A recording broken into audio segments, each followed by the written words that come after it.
Half yearly exam की तैयारी कैसे करें, कैसे आप अपने एग्जाम को फोड़ सकते हो। अपने सिलेबस के बारे में पता होना चाहिए कि कौन सा चैप्टर एग्जाम में आ रहा है, कौन सा चैप्टर अभी एग्जाम में नहीं आ रहा है। आपका एक प्रॉपर टाइम टेबल बना होना चाहिए जो एग्जाम के एक दिन पहले तक आपका सिलेबस कवर करा दे। तो शॉर्ट नोट्स बहुत जरूरी है एग्जाम टाइम पे, क्योंकि पूरा नोट्स को कवर करना, पूरे नोट्स को रिवाइज करना बहुत मुश्किल होता है। पीवाईक्यू बहुत ही इंपॉर्टेंट है, क्योंकि पीवाईक्यू से ही हमें पता चलता है कि हमारे एग्जाम में कौन कौन से क्वेश्चन आने वाले हैं, कितने नंबर्स के आने वाले हैं। हेलो बच्चे पार्टी, क्या हाल चाल। आई होप आप सब अच्छे होंगे और अपनी तैयारी जबरदस्त तरीके से कर रहे होंगे। मेरा नाम है अमरीश यादव। आज हम आपको बताने वाले हैं हाफ ईयरली एग्जाम की तैयारी कैसे करें, कैसे आप अपने एग्जाम को फोड़ सकते हो। ठीक है, आपको कुछ पॉइंट्स बताने हैं, आप वही फॉलो करोगे, आप अपने हाफ ईयरली का एग्जाम फोड़ दोगे। क्या क्या पॉइंट है हमारे पास। जो पाठ्यक्रम है हमारा, जो हमारा पाठ्यक्रम है, उसको हमें क्या करना है, प्रिंट आउट लेना है और हाफ पे मार्क कर देना है, क्योंकि हमारा एग्जाम हाफ ईयरली में कितना आएगा, हाफ ही आएगा। ठीक है, अगर हमारे पास 12 चैप्टर हैं तो कितने चैप्टर्स आने वाले हैं, 6 चैप्टर्स आने वाले हैं। ठीक है, तो 6 चैप्टर्स आने वाले हैं। आपको क्या करना है, जो हमारे सिलेबस है, जो हमारा सब्जेक्ट का सिलेबस है, उसको निकालना है, उसका हाफ कर देना है। ठीक है, उसके बाद उसके टॉपिक्स हमें लिख लेने हैं। अगर हम लोग गणित की बात करें,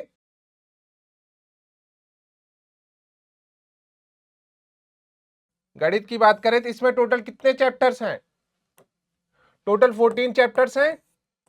तो आपको हाफ ईयरली में कितने प्रिपेयर करने हैं, हाफ ईयरली में टोटल कितने चैप्टर्स प्रिपेयर करने हैं, 7 चैप्टर आपको प्रिपेयर करने हैं। ठीक है, तो आपको क्या करना है, अपने सिलेबस के बारे में पता होना चाहिए कि कौन सा चैप्टर एग्जाम में आ रहा है, कौन सा चैप्टर अभी एग्जाम में नहीं आ रहा है। तो आपको हाफ ईयरली एग्जाम वाले जो सिलेबस है, टीचर से आप पूछ लीजिएगा कि आपका कितना सिलेबस कवर हो गया, कितना सिलेबस आपके एग्जाम में आने वाला है। दूसरे पॉइंट की बात करते हैं, टाइम टेबल की।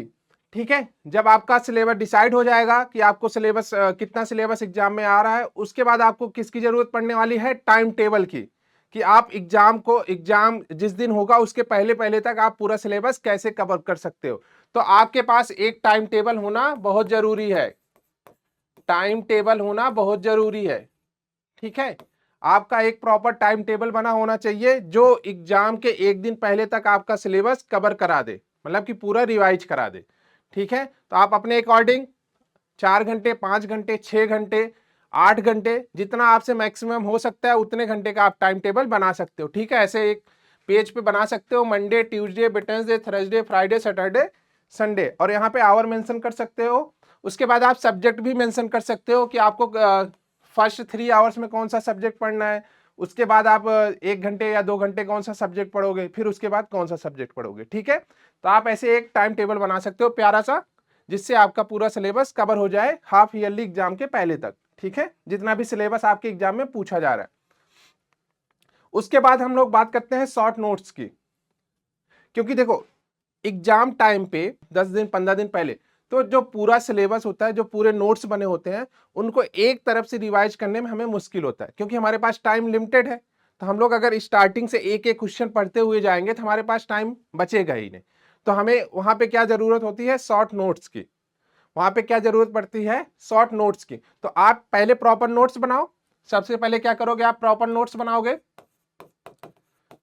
प्रॉपर नोट्स बनाओगे। उसके बाद क्या करोगे, जब सेकेंड रीडिंग करोगे, जब नोट्स की सेकेंड रीडिंग करोगे, जैसे अभी आपके स्कूल में जो चैप्टर्स चल रहे होंगे, कोचिंग में जो चैप्टर्स चल रहे होंगे, वो तो आप नोट्स बना रहे होगे, लेकिन जब सेकेंड टाइम आप रिवाइज करो तो कोशिश करना शॉर्ट नोट्स बनाने की। जैसे शॉर्ट नोट्स क्या होता है कि अगर आपको कोई चीज एक बार में याद नहीं हो रहा है, कोई चीज एक बार में याद नहीं हो रहा है, तो आप कुछ इस तरह से अलग अलग मार्केट में पर्चियां आती हैं इस तरह से, जो वॉल पे लग जाती हैं। ठीक है, तो आप जहां भी स्टडी टेबल आपका जहां भी है, जहां पे आप बैठ के पढ़ रहे हो, उसके सामने आप ऐसे जो है वहां पे वॉल पे चिपका सकते हो। ठीक है, पॉइंट लिख लिख के, जो आपको याद नहीं है, जो पॉइंट्स आपको याद नहीं है, जैसे ट्रिग्नोमेट्री के फार्मूले हो गए मैथ्स में, बहुत इंपॉर्टेंट है, वो जल्दी याद नहीं होते, तो आप क्या कर सकते हो, इसमें आप ट्रिग्नोमेट्री के फार्मूले लिख लो और सामने स्टडी टेबल के सामने आप चिपका दो। तो जब भी आप पढ़ने बैठोगे एक बार बस देख लो, ये नहीं करना कि हमें याद ही करना है, बस एक बार डेली आप देखते जाओगे तो अपने आप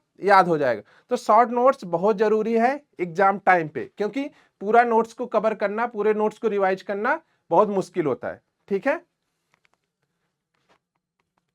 उसके बाद आपको कंसेप्ट क्लियरिटी। ठीक है, कंसेप्ट क्लियर होना बहुत जरूरी है।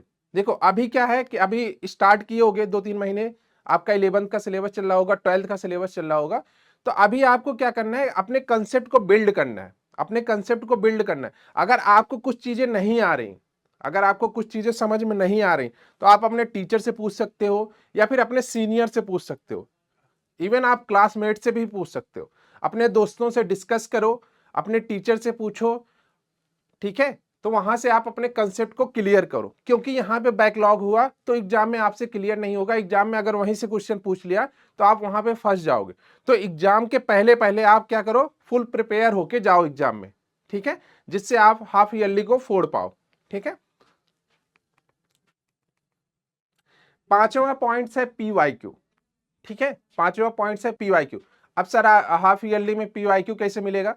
जो आपके सीनियर होंगे, जो आपके सीनियर होंगे उनसे आप बात करिए, उनसे बोलिए कि सर आप अपना पीवाईक्यू वाला, मतलब कि जो पिछले साल का क्वेश्चन पेपर है आप हमें दे दीजिए, या फिर जो टीचर कराता है सीटी वगैरह, क्लास टेस्ट वगैरह कराता है, तो सारे सब्जेक्ट के जो क्लास टेस्ट होते हैं वो आप रख सकते हो।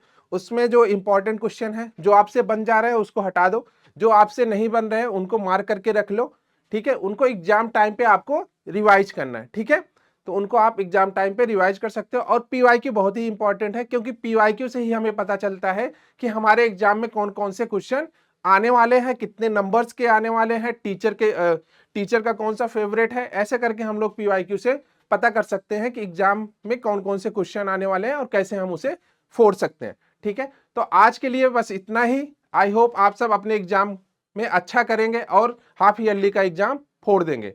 धन्यवाद।